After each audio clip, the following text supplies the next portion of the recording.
We are recording. All right. We go? Okay.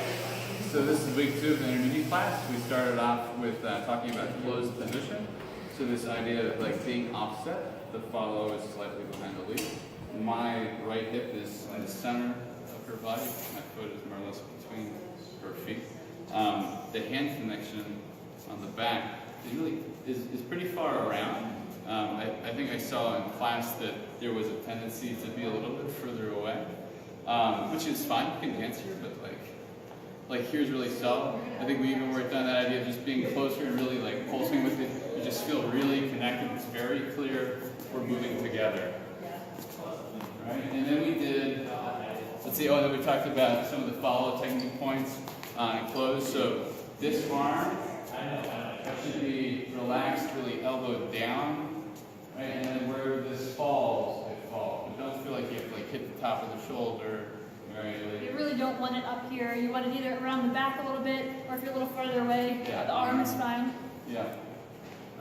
This connection over here, we're thinking about making the shape, and I'm making a very similar shape. This is a strong joint right here. The wrist is parallel to the arm, and then instead of it being like parallel to the ground, it's just like a little bit below parallel. Strong hand, relaxed arm. Yeah, relaxed arm. And the real test to see how relaxed it is if we can do like this power lines idea when we're in open position. Right, so the closer we get, the more the power line is straight. The further away we get, the more tension there is in the power line, the more connected we feel. So anyway, then we did some 6-count stop. This is the closed basic, and this is the send out, the open basic, and then the bring in. And I'm going to talk about the lead points on the send out. So I talked about letting that rock step happen, and then twisting your body. So you're taking a step back, at the same time you're letting this twist happen. And then as you're going forward with that triple step, you're unwinding. And that energy is what creates the send out feeling for the follow. And then for the follow and the bring in, you want to talk about that?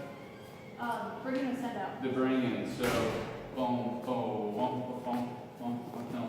So the lead's going to be giving me the initiation of how much momentum and how quickly I'm coming back in. It could be a nice mellow thing, just kind of like, oh, I'm coming in a little slowly, but reconnect and come back a little bit, or it could be a little faster. And I've got a lot of momentum. I'm moving back pretty solidly, and he should move back with me, kind of match. Yeah, and there's this crossiness to the follow forward, so you're going off step, triple step, triple step. So that first, you're starting to rotate your shoulders, and in order to do that, you have this moment of crossiness.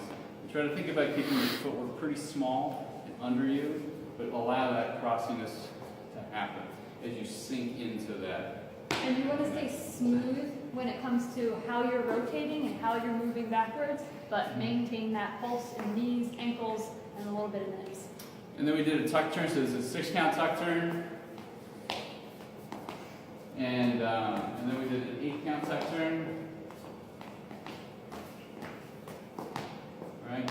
So the difference between those being that there's an extra turn for the follow, which is a step, step, turn. And leads, we talked about 3 different positions. So we had opening the hinge, closing the hinge, and then really following through with this forearm idea. Right? And then for follows, we had this drill where we got to a position in space. It was like very comfortable, and then asked the follows to hold that frame and keep this open palm hand position and allow the leads to drive the turn.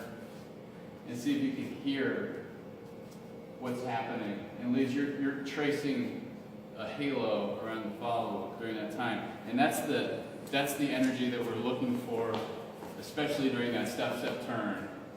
Right? It's to continue that movement, continue that energy, hold that frame in that hand shape, and allow the hands to rotate in one another. And follows can hear it a little bit better if it's a little bit lower. You don't want to be way up here, and you don't want to be just right above the head. It's kind of an oval shape and lower, but don't bring the follow, please.